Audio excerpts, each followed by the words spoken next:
Selamat pagi saudara-saudari yang dikasihi Kristus. Mari kita mengawali hari baru dengan mendengarkan firman Tuhan yang diambil dari Injil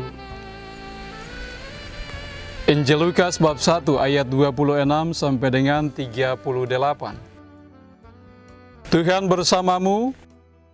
Inilah Injil suci menurut Lukas.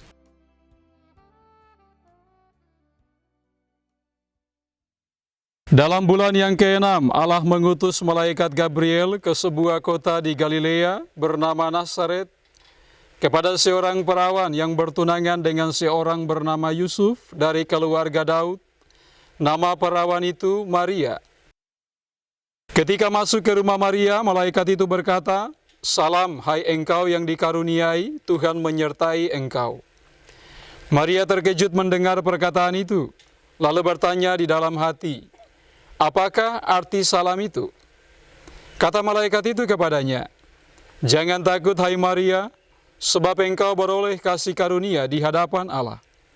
Sesungguhnya engkau akan mengandung dan melahirkan seorang anak laki-laki, dan hendaklah engkau menamai dia Yesus.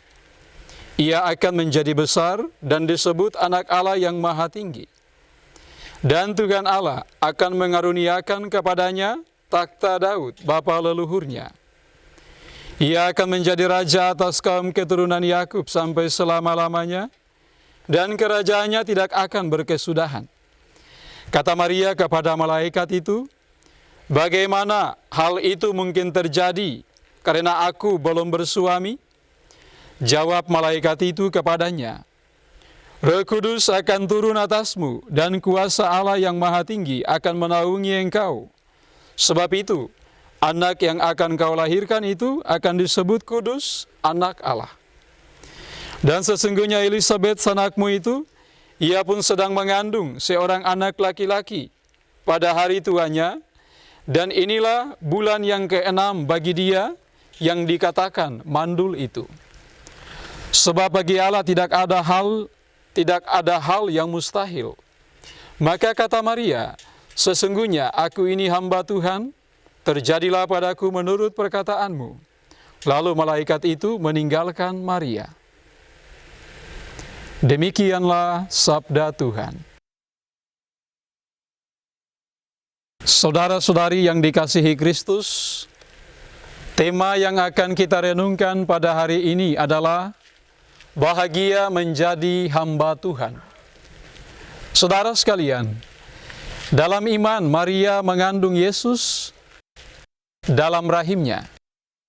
Inilah karunia terbesar Allah yang pernah terjadi dalam sejarah manusia. Allah sungguh peduli terhadap keselamatan umat manusia. Janjinya menjadi nyata. Maria sendiri tahu bahwa hal itu di luar kemampuan dirinya. Bagaimana hal itu mungkin terjadi? Karena aku belum bersuami. Jaminan Tuhan bagi Maria sangat jelas. Roh Kudus akan turun atasmu, dan kuasa Allah yang Maha Tinggi akan menaungi engkau. Sebab itu anak yang akan kau lahirkan itu akan disebut kudus, anak Allah. Setiap kita dipanggil dan dipilih Tuhan untuk mengemban tugas perutusan dari Tuhan, yakni melakukan kehendak Tuhan. Roh Kudus yang akan memampukan kita. Inilah yang harus selalu kita sadari. Maka kita harus bisa bersikap dan bertindak seperti Bunda Maria, siap sedia dan terbuka untuk Tuhan. Rela menjadi hamba Tuhan. Menjadi hamba Tuhan berarti menjalani pekerjaan melayani.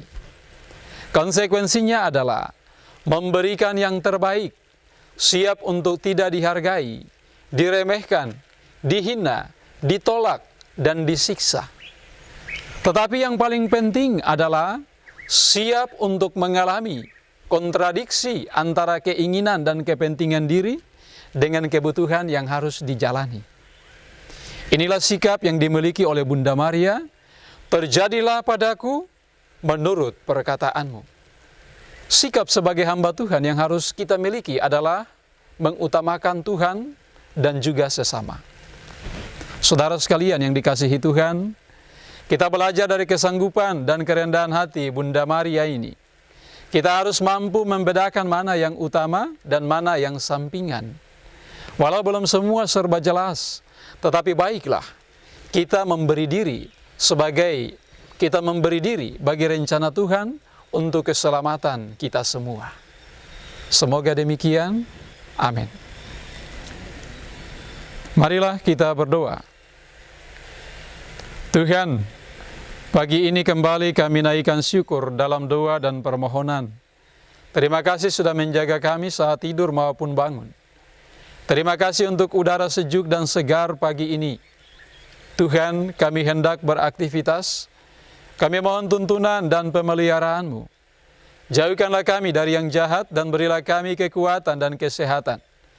Utuslah Roh Kudus-Mu menyatu dalam diri kami sebagai vaksin ilahi yang memberi kekebalan tubuh dan mematikan COVID-19 yang mengancam kehidupan kami. Kami serahkan hari ini ke dalam tangan-Mu. Kristus terang dunia, berkatilah keluarga-keluarga kami, ajarilah kami untuk saling mengasihi dan mengampuni. Jadikanlah kami alat kasih-Mu, dan pantaskanlah kami menjadi hamba-Mu yang setia.